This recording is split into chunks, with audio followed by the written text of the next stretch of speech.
Which item in this picture do you think negatively affects people's health more than anything else?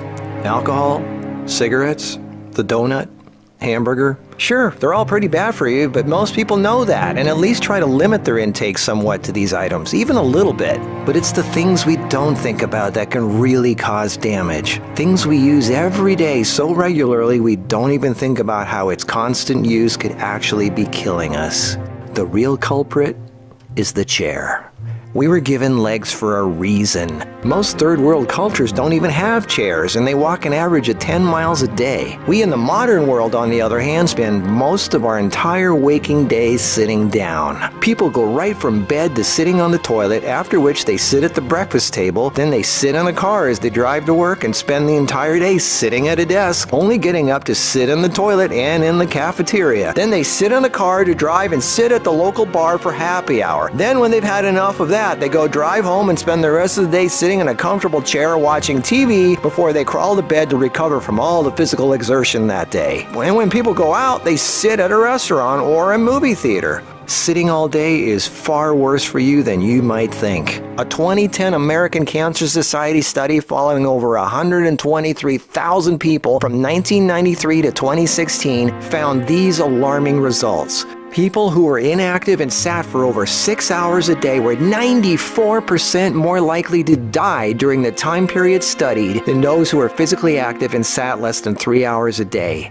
That's almost 100%. And get this, findings were independent of physical activity levels. The negative effects of sitting were just as strong in people who exercised regularly. 60%, that's over half of employees surveyed, were convinced they would be more productive if they had the option to work on their feet. Medical experts have started referring to long periods of physical inactivity and its negative consequences as sitting disease. Below this video are links to an endless list of medical studies showing physical inactivity and low fitness are serious threats to cardiovascular health. Even with a low body fat index, sitting has been linked to non-alcoholic fatty liver disease. Studies showing differences in brachial and femoral artery responses to prolonged sitting. Studies showing reducing sedentary time may protect DNA. Sedentary lifestyle has been linked to depression. How sitting less increases muscle mass. Multiple studies linking diabetes to inactivity and sitting. Cells in idle muscles don't respond well to insulin, so the pancreas produces more and more, leading to diabetes. And how 5 minutes of standing every half hour can improve glucose metabolism and really help postmenopausal women who are pre-diabetic. Blood pressure drops when standing compared to sitting. A Cornell University study found that sitting more than 1 hour induces biochemical changes in lipoprotein lipase activity, that's an enzyme involved in fat metabolism, and glucose metabolism, leading to deposits of fats in adipose tissue rather than being metabolized by muscle, and increases heart attack risk, coronary heart disease, and kidney disease. This happens in both fit people who do regular aerobic activity and also unfit overweight people. This means regular exercise does not cancel out these effects of sitting the rest of the day.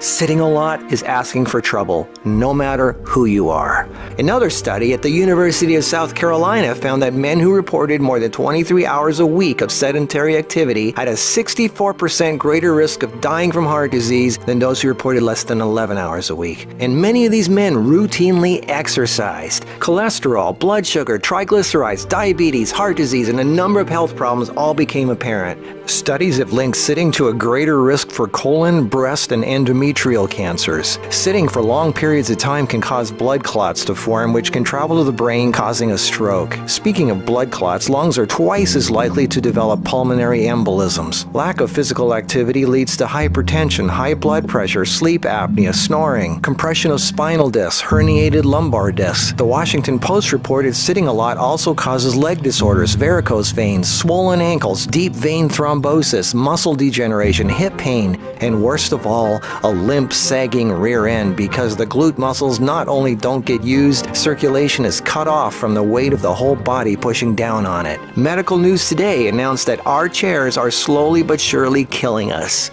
The links to all these studies are listed below this video. So what do? We have to work, right? Well, the first thing to have to look at, obviously, is our desk. It's actually becoming commonplace in many offices, factories, and even schools globally to switch to standing desks. They even have desks that instantly adjust from sitting to standing position and back down again as needed. Just Google standing desks and you'll get all kinds of companies. I myself use standing desks to do my video editing and even have a treadmill desk for doing my office work and online stuff. I find this much more effective than the bicycle desk I have for working on the computer. Even though my legs are moving, you're still sitting, and the leg muscles are not supporting the weight of the body. And this is why being on our feet is so important and effective. The act of standing requires all kinds of muscles to keep us from falling over. Muscles all over our body are constantly adjusting, tightening, and loosening to keep us balanced, from our feet to our legs to our torso, arms, and neck. That's thousands of muscles, big ones, little ones, constantly working to keep us from falling over. And all this work requires energy, which of course comes from our food, and fat, which doesn't get used if we sit around all day. So do as much as what you normally do standing up if you can. And if you can't, stand up every half hour for 5 minutes. Even if you don't do much, just stand up. And if you really want to get things moving, do some squats. And I don't mean 3 or 5, I mean 20 or 30. Take the stairs instead of the elevator. Throw out the TV and do more yard work. Clean up the house more. Do more repairs. Go to the park. Walk down the street or just stand around. Anything. You are not designed to sit. You are designed to be upright. Half your body is legs. They are there for a reason. Use them. If you value your life, get off your ass.